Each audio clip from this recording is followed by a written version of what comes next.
Iland est une entreprise basée à Neuchâtel. Daniele Opizzi, son créateur, vient présenter ici à Energissima le produit qui lui a valu une distinction éco-innovation, le Iland. Daniele Opizzi, bonjour. Bonjour. Est-ce que vous pouvez nous expliquer ce qu'est votre produit, en quoi il est innovant et à quoi il sert? Alors notre produit, c'est une génératrice solaire.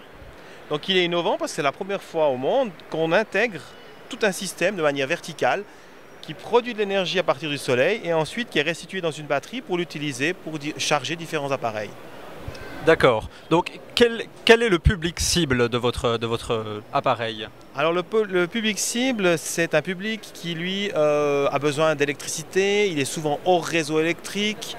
Il a besoin pour éclairer sa maison, parce qu'on peut éclairer, on a des lampes intégrées ici, donc on peut éclairer sa maisonnette, on peut charger un ordinateur, on peut brancher un frigo, on peut charger des appareils comme des perceuses et des visseuses, donc on est vraiment une génératrice solaire, on peut tout faire, tout ce qui a besoin d'électricité, on peut l'utiliser sur notre tube. Alors, des gens qui travaillent hors réseau électrique, ça c'est le public idéal, mais il y a aussi tout ce qui est premier secours, on a peur des coupures d'électricité, on est en montagne, on n'a pas forcément une sécurité électrique comme on trouve peut-être dans les villes, etc. Donc c'est des unités qu'on peut mettre dans sa cave, qu'on peut utiliser comme ça pour avoir de l'énergie toujours à disposition. D'accord, donc on peut imaginer alors des secours de montagne comme la Rega ou alors peut-être des ONG qui travaillent dans des zones loin des réseaux électriques. On peut imaginer aussi peut-être des vacanciers en caravane.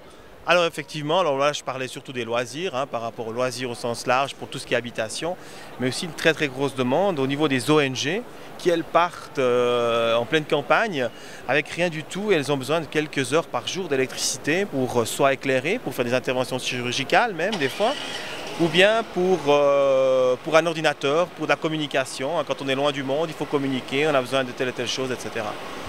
Monsieur Opizzi, si on suppose qu'on utilise votre appareil supposons par exemple dans le désert, et que tous les jours, grâce au panneau solaire qui est intégré à cet appareil, on le recharge, quelle est sa capacité? Dans le sens, combien d'appareils est-ce qu'on peut y brancher en même temps pour utiliser toute la journée finalement?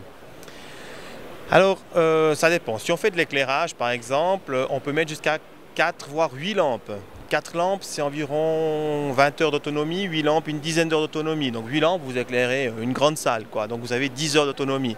Si vous mettez un ordinateur, vous avez une autonomie sans brancher le panneau solaire, que sur l'autonomie batterie d'environ 4-5 heures. Si vous mettez le panneau solaire par-dessus, le panneau solaire va fournir directement l'énergie pour l'ordinateur. Donc ça va augmenter l'autonomie de l'ensemble. Donc on peut aller, tant que la consommation n'est pas terminée, on peut aller, on va dire, jusqu'à l'infini, quoi. Merci beaucoup. Donc voilà, est-ce qu'il y a encore quelque chose que vous aimeriez ajouter, quelque chose que vous aimeriez nous dire sur votre produit ou sur votre société?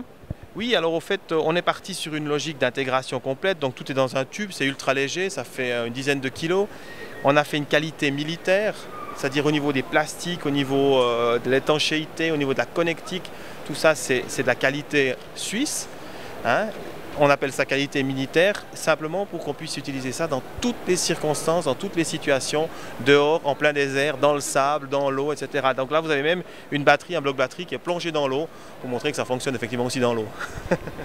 Merci beaucoup, Daniele Opizzi de Iland à Neuchâtel. Merci.